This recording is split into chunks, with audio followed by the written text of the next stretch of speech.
చూద్దాం గురుగారు. బెంగళూరు నుంచి విఘ్నేష్ గారు రాస్తూ ఉన్నారు. ఆహారం తీసుకునే ముందు భగవంతునికి నివేదన చేస్తారు ఎందుకు? నివేదన అంటే ఏమిటి? ఆయన ముందర పెట్టడం కదా. నీవు ఆహారాన్ని నీవు సంపాదించావా? నీ వల్లనే వచ్చింది ఆహారం. నీ ప్లేట్లో అన్నం ఎలా వచ్చింది? అమ్మో నాన్నో వండి పెడితే వచ్చింది. వాళ్ళకి బియ్యం ఎక్కడి నుంచి వచ్చాయి? రైస్ మిల్ నుంచి వచ్చాయి. వాడికి రైతు ఇచ్చాడు. రైతుకి ఎలా పండాయి పంట? వర్షం వస్తే పండుతాయి. అవునా? ఆ వర్షం నువ్వు కురిపిస్తావా? రైతు కురిపిస్తాడా? ఎవరు కురిపిస్తారు వర్షాన్ని? ఆయనేనా? అవునా? అక్కడ మీరు ఎన్ని ప్రయోగాలు చేసినా మీరు రమ్మంటే వర్షం రాదు.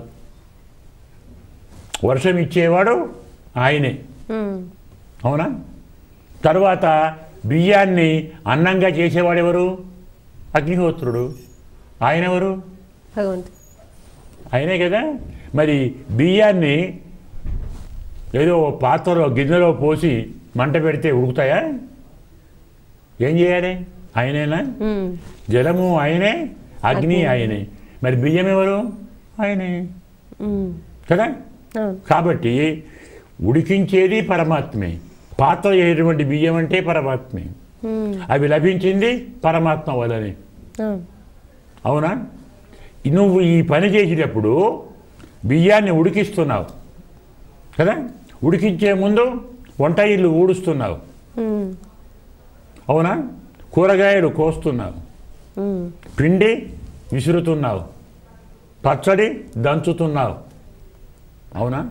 అన్నం కలుపుతున్నావు. ఇదంతా హింస కదా. క్రిములు చావవా? ఊడిస్తే చస్తాయా? దంచితే, విసిరితే, కలిపితే, ఇవన్నీ కాక నవిలితే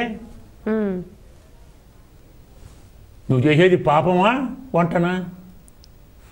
ఏం చేస్తున్నావు? ఆలోచించు ఒకసారి. 5 పాపాలు చేస్తున్నాం. ఊడుస్తున్నాం, కోస్తున్నాం, విసురుతున్నాం కదా, కలుపుతున్నాం, నవ్వులుతున్నాం. అవునా? ఈ 5 పాపాలతో వంట చేస్తే అది అన్నమా పాపమా? ఏం చెప్పాలి? పాపమే కదా. ఎట్లా పోవాలి? మనం పాపాన్ని తిందామా? పాపంతో అన్నం వండి అది మనం తింటే ఏమవుతుంది? పాపమే అవుతుంది. పాపం తిన్నవాళ్ళం అవుతాం. అందుకు ఆ అన్నాన్ని ఆరగింపు చేస్తే అంటే ఏమర్థం? నాయన నేను ఇన్ని పాపాలు చేశాను, అవన్నీ ఇందులో ఉన్నాయి, పాపాలు నువ్వు తీసుకొని అన్నాన్ని నాకు పెట్టు. నువ్వు అన్నం తినకు.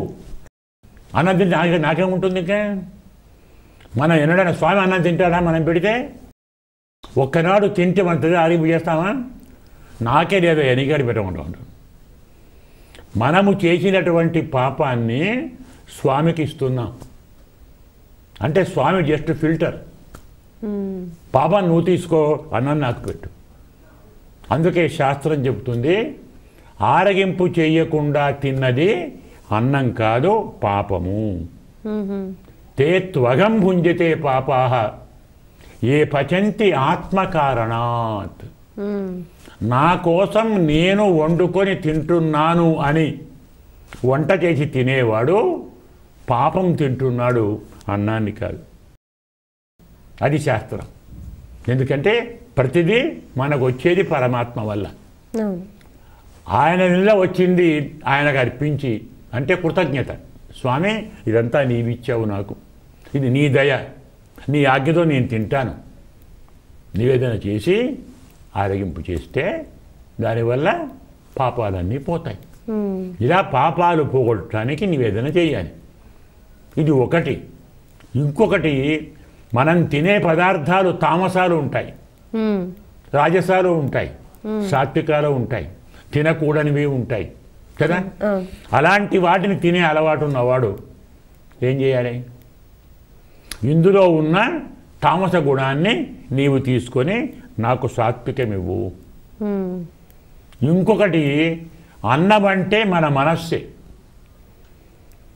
మనం తినే అన్నం మన మనస్సుగా మారుతుంది. బాగా గుర్తుంచుకోవాలి. అన్నము 6 భాగాలు అవుతుంది. మనం తినే అన్నంలో పనికిరాని పదార్థం ఉంటుంది, ఘనం, అది మలంగా పోతుంది. పనికిరాని ద్రవం మూత్రంగా పోతుంది. పనికొచ్చే ఘనం మాంసం అవుతుంది. పనికొచ్చే ద్రవం రక్తం అవుతుంది. ఇంకా పనికొచ్చేటువంటి ద్రవం ఘనం ఏమంటాం, సెల్స్ అంటాం, శ్వేతకణాలు అంటాం, అవుతాయి. అన్నిటికంటే ఏది సారతమమో అది మనస్సు అవుతుంది. మనం తీసుకునే ఆహారమే మనస్సు. అన్నమయం హి సౌమ్య మనః వేదవాక్యం. అందువల్ల అన్నమే మనస్సు. ఆ అన్నం పరిశుద్ధం కావాలి, పావనం కావాలి, పవిత్రం కావాలి. అంటే పరమాత్మకు నివేదన చేయాలి.